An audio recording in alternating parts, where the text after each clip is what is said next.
Welcome to my channel. आज म IPO update को बारे में भन्न गई छु। आज पौष 21 गतेदेखि पौष 24 गतेसम्म विजय लघुवित्त वित्तीय संस्थानले आईपीओ खोलाएको छ।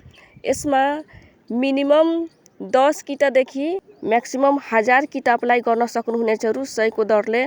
र त्यसै गरी सोलु हाइड्रो पावर लिमिटेड को आईपीओ को डेट फिक्स भइसकेको छ। यही पुसको 29 गतेदेखि माको 4 गतेसम्म बिहानको 10 बजेदेखि साँझको 5 बजेसम्म। यसमा नम्बर अफ सेयर भ्यालु रहेको छ 82 लाख।